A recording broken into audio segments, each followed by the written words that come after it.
Bonjour mes amis. Perkenalkan, kami dari kelompok 2 yang beranggotakan saya sendiri, Amarani Rotua Hutajulu. Nama saya Ayesha Raska Rikmatu Syai.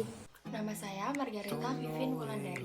Saya Gabriela Sinta Cesarianti. Je m'appelle Safia Khalisa Divi Putri. Ini kami akan membahas materi mengenai se présenter atau perkenalan dalam bahasa Perancis. Tak perlu berlama-lama lagi, mari kita ke materi yang pertama.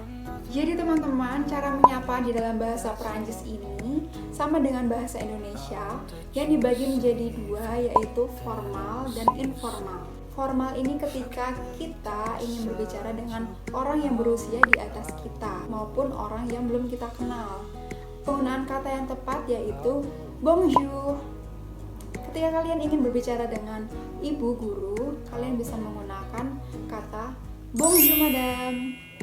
Ketika kalian ingin berbicara dengan bapak guru, kalian bisa menggunakan kata bonjour monsieur.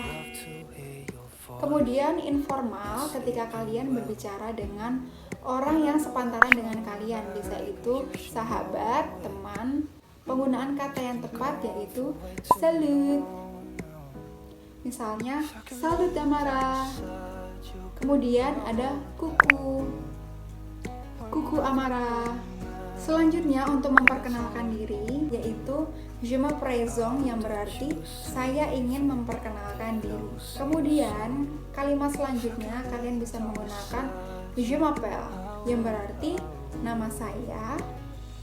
Penggunaan je m'appelle ini orang asing yang sama sekali tidak pernah bertemu secara pribadi dengan kita, bahkan menghubungi melalui email ataupun telepon. Kalimat lain selain je m'appelle, kalian bisa menggunakan je suis yang artinya sama, yaitu nama saya.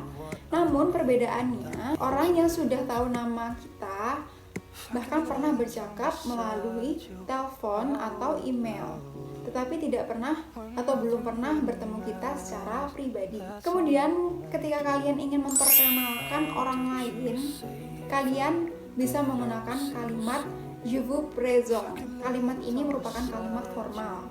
Kemudian kalimat informalnya sendiri adalah je te présente.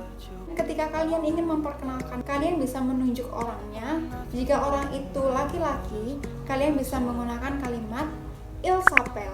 Kalau orang itu adalah perempuan, kalian bisa menggunakan kalimat elle s'appelle. Kemudian cara bertanya nama dalam bahasa Perancis ini dibagi menjadi dua. Comment vous appelez yang berarti siapa nama Anda. Kalimat informalnya kalian bisa menggunakan kalimat comment tu t'appelles. Di sini saya akan menjelaskan bagaimana cara menyebutkan angka dalam bahasa Perancis. 1 adalah 1, 2, 3, 4, 5, 5, 6, 6, 6, 6, 7, 7, 8, 8, 9, 9, 10, 10, 10. Lalu 11, 11, 12, 12, 13, 13, 14, 14, 15, 15, 16, 16, 17, 17, 18, 18, 19, 19, 20, 20, 21, 21, 22, 22, 23, 23, 30, trong, 31, trong teang, 32, trong de, 33, trong toan, 40 karong, 41 karong teang, 42 karong de, 43 karong troa, 50 sengkong, 51 sengkong teang, 52 sengkong de, 53 sengkong troa, 60 soazong,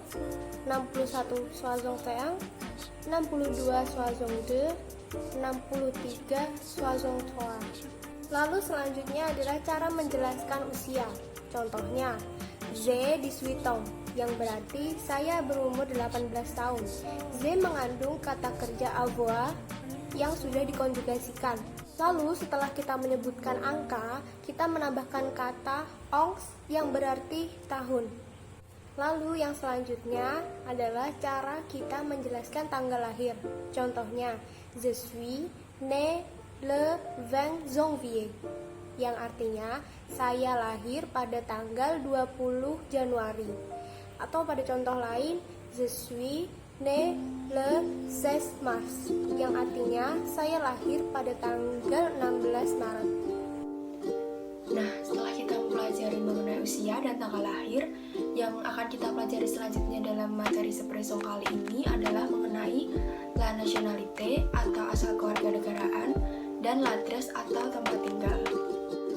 Nah, yang pertama kita akan membahas mengenai la nationalité. Kalau dalam bahasa Indonesia, penyebutan kewarganegaraan seseorang dalam bentuk orang diikuti nama negaranya. Contohnya seperti orang Prancis, orang Indonesia, orang Inggris, orang Malaysia, dan lain sebagainya.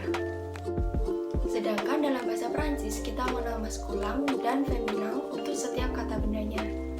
Pola kalimat yang akan kita gunakan dalam menyebutkan kewarganegaraan kita adalah je suis, plus, nationalité, maskulang, ou féminin. Jadi, kalau yang berbicara seorang perempuan, maka ketika menyebutkan kewarganegaraannya, ia akan berbicara je suis Indonesienne. Je suis Indonesienne. Saya berkewarganegaraan Indonesia.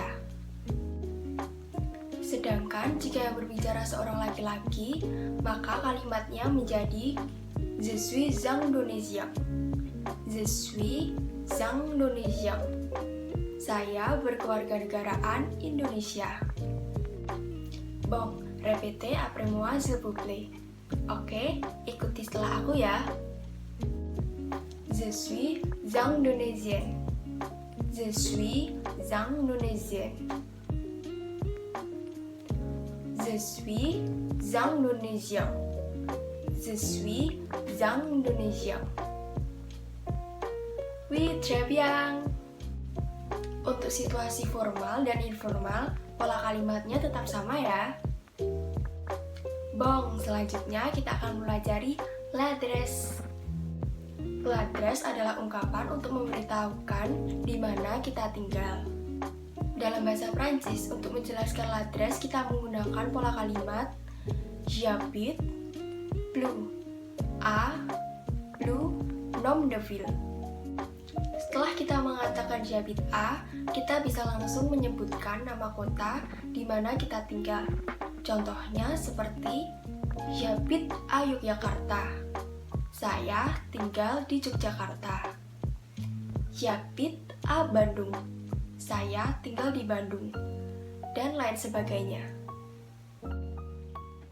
Nah, untuk menanyakan tempat tinggal terhadap lawan bicara kita bisa menggunakan pola kalimat vous habitez où?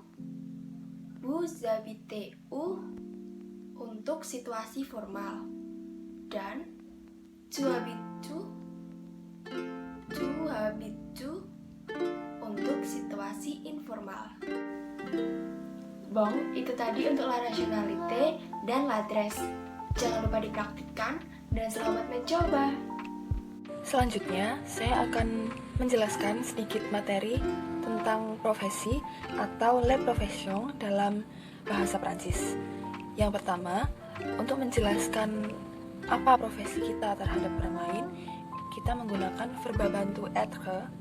Itu ada je suis untuk saya, tu es untuk kamu, il atau elle untuk dia, baik laki-laki maupun perempuan. Lalu ada nous sommes untuk kami. Lalu selanjutnya ada vous êtes untuk Anda secara formal. Kemudian yang terakhir ada elles sont untuk mereka.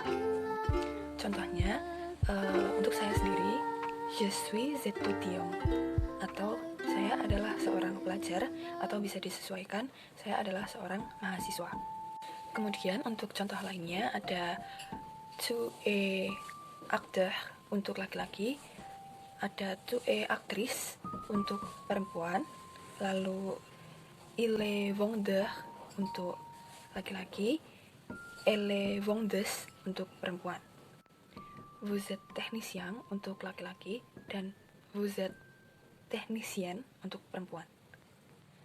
ils sont enseignants untuk laki-laki dan elles sont enseignantes untuk perempuan.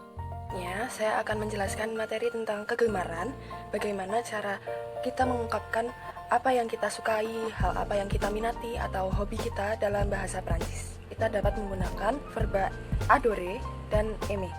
Nah, verba adorer dan aimer ini memiliki kesamaan. Salah satunya yaitu sama-sama verba dalam golongan satu, ditandai dengan akhiran er. Jadi adorer dibaca adorer itu belakangnya er, sama kayak aimer, aimer, belakangnya er juga. Karena sama-sama golongan satu, adorer dan aimer ini mengkonjugasikannya juga akhirannya sama buat je, tu, il, el, nous, vous, dan il, el itu sama semua belakangnya. Kalau je itu jadi j'adore atau j'aime, kalau tu jadi t'adore, dan sebagainya.